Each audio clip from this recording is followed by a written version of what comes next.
Guys, oh, sari-saring isda. Presko. Bigay ng kaibigan. Driver sa kapatid ng amo namin. May ano sila eh. Napunta sila ng bahay ng amo doon sa may ano, may beach. Yan ng nguha ng isda. Binigyan kami. Tapos may kasama kasi mahilig din magtanim yung driver, kaya ito talbos ng kamuti yan, tanim niya yan lahat, pati ito yan o, tanglad. Tipirin namin itong tanglad kasi yan. Tapos mayroon pang kamatis, tanim din niya. Yan, binigyan niya kami. Hinatid nila dito kasi kinuha din nila yung pagkain na handa ng kasama ko dahil birthday niya. So ito, linisan ko. Ayun, ilagay namin yun sa isda. Tapos yung ito, linisan ko naman para bukas gawing salad ba, diba? Basta masikap. Kung pwede lang kami magtanim dito, kaso hindi mahilig yung amo namin, lalaki.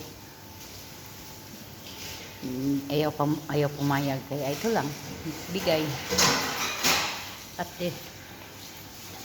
tanim ng kababayan. Precious na ito dito sa ibang bansa, guys. Mahal na ito kung dito bibilhin. Ganito yung mga Pilipino. May malunggay sana sila, namatay. Kasi ano na ngayon, umpisa na ng summer dito. Kaya super kainit na. So yan o. Kaharvest lang nila. Yan. Per kilo ito dito, guys. Ayan. Tawa na kami dito. Ganito kami. Dito bigayan kung sinong mayroon. Kasi hindi sila nakapunta ng family house kagabi. Hindi pumunta yung alaga niya. Kaya hinati dito sa bahay. Kinuha din yung share nila na pagkain na dinala namin kagabi. Birthday ng kasama ko. Na, ganito, masaya na kami. Kompleto. Mga 1 kilo siguro itong kamatis. Ganitong kamatis dito, guys. Malalaki ito. Harvest na. Tapos tanglad. Isda. Kaya ito ang lulutuin ko mamaya para sa aming kasama ko. Ito kasi madami naman. Bukas na naman ito. Gawing salad. Yan ang ano, may bagong.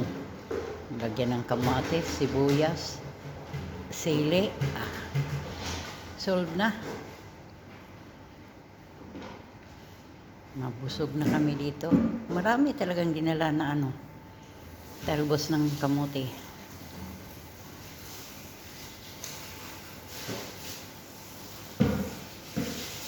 Pag dito sa Pilipinas, hindi ito binibili. Marami doon sa ano ko, sa lote, pero dito naku.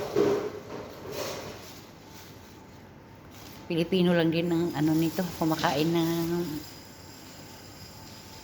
talbos ng kamote kasi mayroon sa city, mga Pilipino lang din ang bumibili. Ibang lahi parang hindi sila nakain. Kaya hanggang dito lang, guys, pinakita ko lang yung bigay sa amin na grasya, fresh from the farm, fresh from the garden, yung mga gulay at saka yung isda naman ay huli nila. Doon napunta sila ng beach, doon sa beach house nila. Sa likod lang yung dagat, kaya namingwit. Ayan, nakadami. Binigyan din kami. So, salamat sa blessings, gulay at isda.